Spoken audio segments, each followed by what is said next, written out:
There's so much in that gospel about Lazarus and resurrection and new life. You almost don't know where to begin because it's filled with all kinds of answers. Why doesn't God answer our questions, our problems? Why doesn't come sooner to heal us of the divisions or the difficulty we face? And what about living in a resurrected way rather than just looking forward to resurrection after we died? But I want to look at the one line where Martha and Jesus have an encounter, where they are speaking. If you had been here, Lord, my brother wouldn't have died. Don't you want to say that to the Lord and fill in your own blank? Lord, if you had been here, this wouldn't have happened to me. Martha's words are ours. And so I think that tonight, there's a lot to offer us in this particular gospel. I would like you to reflect on a time, or I would ask you, was there ever a time in your life when you felt that hope died within you? Was ever a moment in your life or a situation when you were enduring something difficult, when you no longer thought or looked forward to the future as holding out anything hopeful for you? Was there a time when you reached a place in your life when you no longer looked ahead because all you saw on the horizon was more difficulty, more obstacles, and more problems? Was there a time within your life when hope died within you?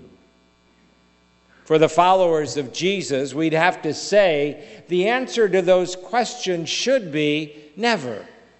Never would we say that hope or goodness was triumphed by evil, was overcome by difficulty, harm. Never would we say that there was not a time in my life when the future did not give me some sense of assurance, or I looked ahead when I didn't think there was something more that would happen in a better way. That God would somehow make sense of all the tanglements that I was enduring and all the things that were tying me up in knots. Never did that happen.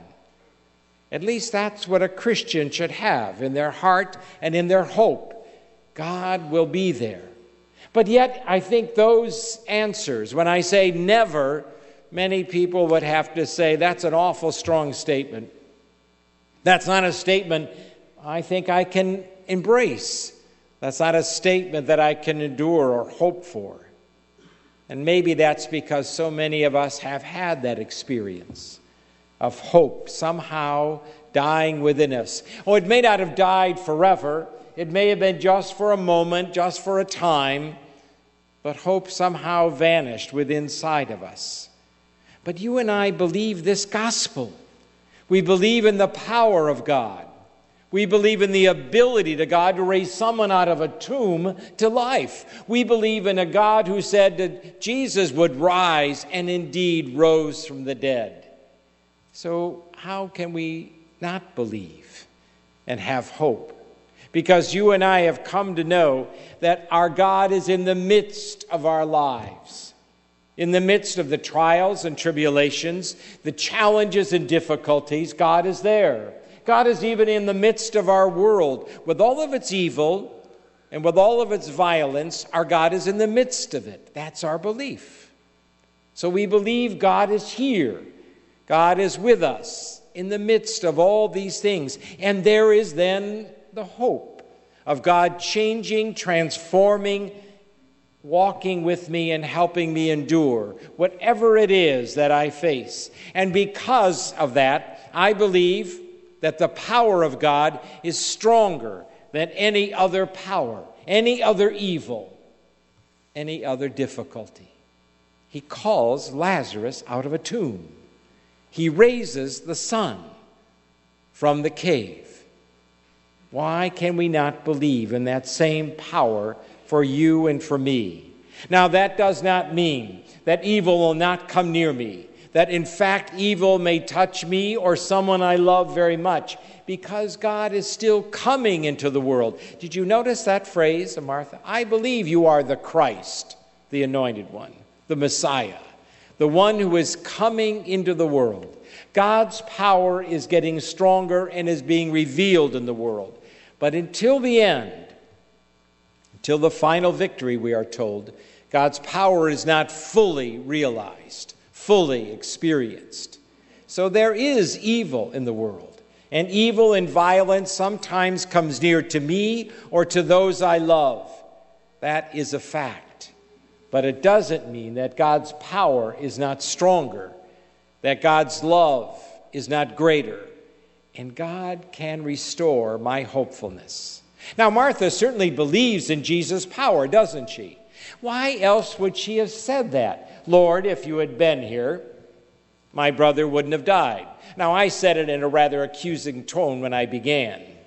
She may have said it in a more faithful tone as I read it here. Lord, if you had been there, I believe my brother would not have died. That's different, isn't it? I believe, Lord, that if you had been here, my brother would live. I know you have the power to restore. But there is in her still a hopelessness. It's over with, it's done, Lord. The stone is rolled across, he is entombed, he's dead. Even in a more graphic and almost offensive word, she said, there'll be a stench, he's been dead. But he, Jesus, says, don't you know that I am the resurrection, I am the life? And she surrenders, yes, Lord. And some of her hope begins to come back because maybe she's beginning to question, maybe I don't know it all. Maybe somehow God will make sense of this. Maybe somehow in this hopeless situation, God can restore my hope. Maybe somehow God will make this different than I could ever have imagined it. Because you see, Jesus had not come like she expected. Jesus had not done what she wanted. And so, how and why would I hope? That's our feeling, isn't it? I prayed and Jesus did not answer when I thought.